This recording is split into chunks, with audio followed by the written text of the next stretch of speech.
Now, the thing is with unit trust, only now that I believe its reputation is increasing, a lot of people are being like, great, unit trust is fine. But let's just say a couple of years back, people would be very wary of investing in unit trust. Yes. Why is that? I find a lot of people actually do not understand the full concept of unit trust. In fact, until today, people still have got a kind of fear investing in the unit trust. Just now, I was in the makeup room just now. There was one makeup artist sharing with me to say that, hey, Mr. Yao, last week you say that we should not put money into the bank. Where should we put in? So I say, for example, you should consider investing into unit trust. Then she said, unit trust? Are you sure? No, because I think a lot of people still feel misconception. Whether it's safe, or whether it's really good or effective, or profitable to invest in the unit trust. Yeah. But okay, what do they need to understand about unit trust to really make the right decision? Sure. That's why today, actually, I'm here. Today and also next Tuesday, I'll be sharing 8 tips, as to how we can actually invest in unit trust successfully. Okay. But here's another question for you. Say, because it is a pool of money. Say, for example, like when the recession hit in 2008, 2009. What then happens? Because the more, as we witness with banks and large corporations, the more money you have, the harder you fall. Does that apply the same way to unit trusts? I would say that actually when you have a major crisis like this, you happen to be holding one stock. Citibank stock, you could have actually a collapse of maybe 80%, even 90% loss to the money that you got. Wow. But if you invest in unit trust, because it's diversified, like you mentioned, into a different country, different kind of equities and bond, so it drop, even in the worst situation, it may drop only up to maybe 50% or 40%. So by then you can see there is actually a stop loss. Or limited loss compared to if you invest in the stock market directly. Yes. Okay, so in the end of the day, I mean, if the market is bad and you're going to lose, you will lose. Yes. It's a matter of how do you manage and control the risk. So that's why they bring to me today to say that today I intend to share the first 4 tips first. And then you can go through these tips that I share. The more that you apply these tips I share, I will guarantee you the higher chance you will make money and profit from the unit trust. Right, I've got my paper and my pen out. Actually, there you go. Tip number 1. Yes, tip number 1, I would say that it's very important for you to invest into unit trust using the money that you can set aside for at least 3 years and above. At least 3 years and above. So the idea is that a lot of people, they may start investing into unit trust. They thought that this money, you're going to use it for 6 months later or 1 year later. That means money you won't miss. Yes. Then they thought that, hey, I can invest for a short while, 6 months, and 1 year later, then I can make some profit and go. But a lot of times they don't understand that unit trust could be quite volatile. 6 months into the investment, instead of investment of unit trust going up, it may actually come down. So if you need the money 6 months down the road, then what happens? Then you actually it'll be less, and you got to realize it because you have no choice. You got to use it for whatever usage that you have. So the idea is that if you need the money within 3 years, never put into unit trust. You only put into the unit trust investment for the money that you don't need it for, like for example, 3 years and above, for your education planning for your children, for the retirement. Then, long-term, even though in between there's some drop, you're not worried because you got holding power. That's point number 1.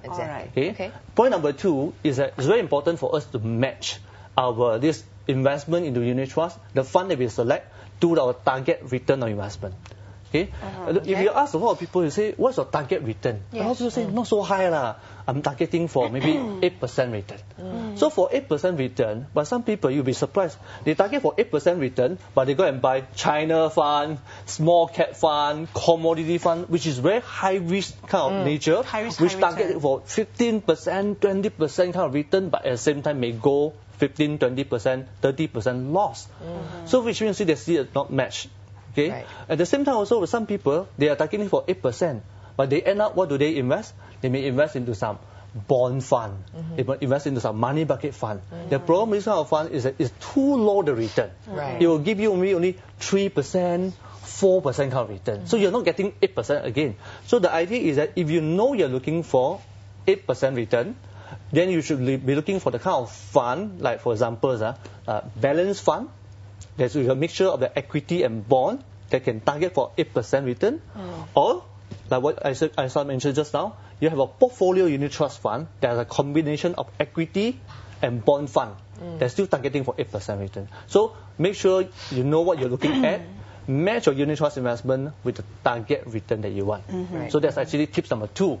So make sure that actually you're doing that. Okay, wait, I'm just going to interrupt you. Sure. How do you match it? Say, just, in simple layman terms, if somebody was going to look to buy a unit trust, how would they go around matching it with their return? Yeah, I think very importantly is that when you actually are approached by a bank officer or the unit trust agent to buy those unit trusts, you need to ask them. Yeah, because the unit trust agent will tell you anything to make you buy it, right? But the question is you need to ask the right questions. Yeah. If you don't ask, then you say, why don't you just pick and choose for me? That's very dangerous. So you say, if you know that you're targeting for 8% return, then you actually ask them, this fund that you recommend to me, what is the target return targeting for?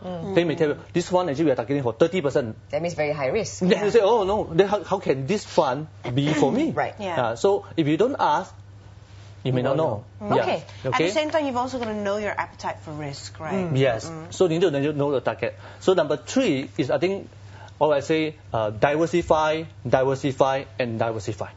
No, because the idea is that we must not put all the eggs in one basket. Okay. Say for example, the idea is to say that when we have a portfolio unit trust which comprise of not only equities, because it'll be too high a risk, you need to have a combination of bond.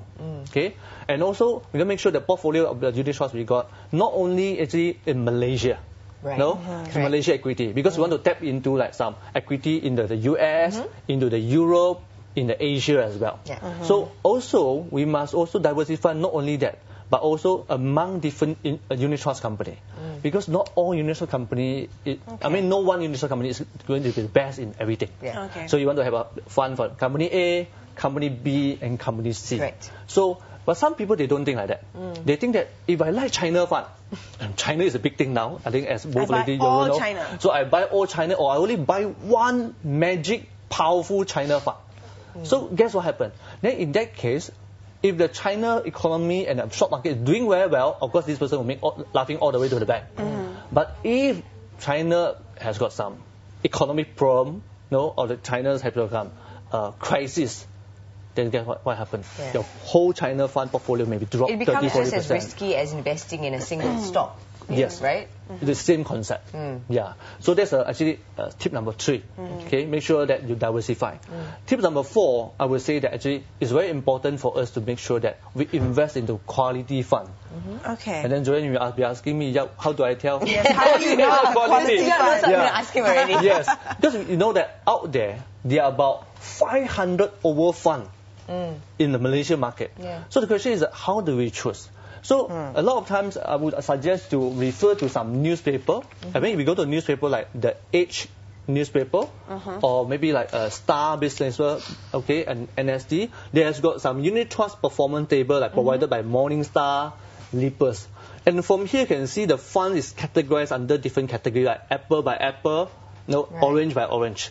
So as you can see example here, for example, like Equity Malaysia. In Malaysia Equity Fund, there may be about 50, 60 of them. So the idea is we want to select those quality one versus those lousy one. But some people may say, past good performance does not guarantee good future result. Agree or not? Okay? But I can also say such a statement that past lousy result definitely does not guarantee good future result. Which means lousy fund is already confirmed a lousy fund. It's very unlikely this lousy fund will do well for your future. So I will suggest to say we must avoid those bottom half of the fund. Go for the upper half of the fund. And last tip. Tip number 5. Yes. Actually, tip number 5 I'm going to share in next week. Oh, okay. So just 4 tips for today. Yes. Okay, so, unfortunately we have to wrap up, but you also have some news on your first ever public seminar that will be happening really soon. Would you like to tell our viewers a little bit about that? Yeah. So I'm going to actually share some more financial freedom tips that I talk about, whether it's education planning, unit trust investment, whether retirement planning. In the first public seminar I got on the 3rd of July, it's a Saturday. So for more information, you can log on to www.yapminghui.com, and you can find more information to register. All right. There you go. Coming from the gentleman who would not talk to somebody who had less than 2 million back in the day. Now you're having your first public seminar. Yes, to talk to more public. In fact, you're even taking emails and SMSs. So if you'd like to get in touch with Mr. Yap, you can send him an email at inquiries@yapminghui.com, or if you have a question about unit trust, you can actually SMS Mr. Yap, and we'll take your questions next week. And the phone number to SMS it to would be 012-754-1698. There you go. So we'll be talking more about unit trust next week, because I think there's still a lot more people need to understand about this. So anyway, looking forward to that. Sure. Thank you, Mr. Yap. Thank you. And with that, we've got to take another quick breather, but